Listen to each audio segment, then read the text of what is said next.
আসসালামু আলাইকুম। Expert holiday 365 এর পক্ষ থেকে সকলকে জানাই প্রাণ ঢালা অভিনন্দন। আশা করি আপনারা যে যেখান থেকে দেখছেন সকলের মতো করে অনেক ভালো আছেন।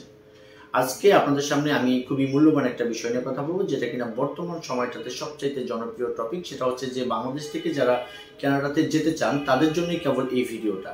কানাডার ট্যুরিস্ট ভিসার রেশিও বর্তমান সময়টাতে কতটুকু বেড়েছে, এটা হচ্ছে আজকের মূল টপিক। তবে আলোচনার পূর্বে আপনাদের প্রতি আন্তরিক রিকোয়েস্ট, চ্যানেলটি অবশ্যই সাবস্ক্রাইব করে রাখবেন, যাতে করে নেক্সট ভিডিওগুলো আপনি খুব সহজেই পেতে পারেন। এছাড়া আপনাদের যদি কোনো মূল্যবান মতামত থাকে চাইলে কমেন্টস বক্সে লিখে রাখতে পারেন, আমি আপনাদেরকে যথারীতি একটা অ্যান্সার দেওয়ার চেষ্টা করব ইনশাআল্লাহ।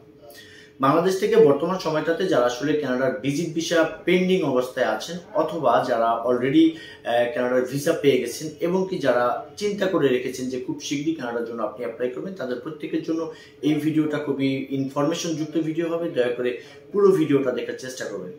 বন্ধুরা, আসলে আমরা ইউটিউবে অনেক কিছু আপনাদেরকে সাজেস্ট করার চেষ্টা করি, পাশাপাশি আমি জানি যে আপনি যেহেতু আমার চ্যানেলটা দেখেন, তো সেই কারণে আপনি অনেকগুলো চ্যানেল হয়তো দেখে থাকবেন। তো আসলে চ্যানেল দেখে থাকার পরও আপনারা কিন্তু আসলে অনেকেই খুবই ইন্টেলিজেন্ট বা খুবই বুদ্ধিমান। আপনারা আশেপাশের যারা আছে, যারা কানাডার ভিসা অলরেডি পাচ্ছে বা যারা আসলে অ্যাপ্রুভ পেয়ে গেছে, তাদের খোঁজ খবর নিলেও আপনারা দেখতে পারবেন যে আসলে রোজার ঈদের পর থেকে, বিশেষ করে 2024 সালের রমজানের পর থেকে ভিসা রেশিওটা একটু কমে গিয়েছিল। কিন্তু এখন লাস্ট আমরা যতটুকু দেখতে পারলাম যে জুন মাসের ঠিক 15 তারিখের পর থেকে বিভিন্ন ট্রাভেলস বা বিভিন্ন ভাই ব্রাদার যারা কিনা আসলে কানাডাতে অ্যাপ্লাই করেছে, এদের মাঝখান থেকে অনেকেই অলরেডি অ্যাপ্রুভ পাওয়া শুরু করেছে। তো এখন ব্যাপারটা হচ্ছে যে এটা কিন্তু শুধু আমার মুখের কথা না। আপনি যদি কানাডার ভিজিট ভিসার পাসপোর্ট সাবমিশন অর্থাৎ পাসপোর্ট রিকোয়েস্টের জন্য যদি আপনি ডেট খুঁজতে চান, সেক্ষেত্রে ডেটটা খুঁজতে গেলে আপনি বুঝতে পারবেন যে আমরা যতই বলি যে এটা সেটা, কিন্তু বাস্তব প্রেক্ষাপট হচ্ছে এখন বর্তমান সময়টাতে যাদের ফাইলটা ভালো আছে, যারা কিনা ন্যূনতম কিছু ডকুমেন্টস নিয়ে আপনারা অ্যাপ্লাই করতে পারবেন, যেটা কিনা ভিসা অফিসারকে যথেষ্ট পরিমাণভাবে আকৃষ্ট করবে, এই ধরনের ফাইল হলে আমি বলবো যে বর্তমান সময়টাতে ভিসা রেশিও একদমই খারাপ না। মোটামুটি আপনি আপনার জায়গা থেকে ঠিক থাকলে আপনাকে ভিসা দেওয়ার জন্য তারাও কিন্তু প্রস্তুত হয়ে আছে।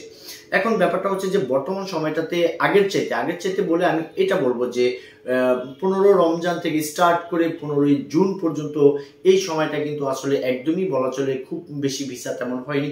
হাতে গোনা কিছু ভিসা হয়েছিল, যেটা কিনা অনেক পূর্বে অ্যাপ্লাই করা হয়েছিল। কিন্তু এখন বর্তমান সময়টাতে আপনার অ্যাপ্লিকেশন করার যথেষ্ট একটা ভালো যুক্তি আছে।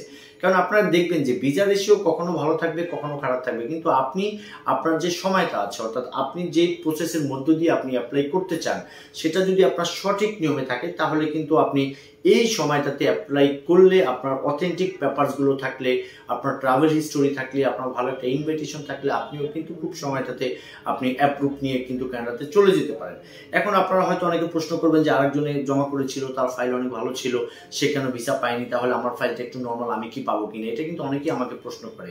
এটার অ্যান্সারটা হচ্ছে এরকম যে আপনার ভালো ফাইল হলেই যে আপনাকে ভিসাটা দিয়ে দিবে তা না। আপনার ভালো ফাইল বলতে আপনারা কি বলছেন? যে ব্যাংকে অনেক টাকা আছে, অনেক অ্যাসেট ভ্যালু আছে, এটাকে আপনি ভালো ফাইল বলতে পারেন না। আপনার ভালো ফাইলটা হচ্ছে আপনার টোটালি রেজুলেশনটা, অর্থাৎ একটার সাথে একটা ম্যাচ করে যখনই আপনি সাবমিট করবেন, সেই ফাইলটাকে আমরা বলবো ভালো ফাইল। কারণটা হচ্ছে যে আপনার কানাডা ভিজিট ভিসা পেতে হলে আপনাকে কিন্তু অনেক ধরনের রিকোয়ারমেন্টস দেখাতে হবে তা না।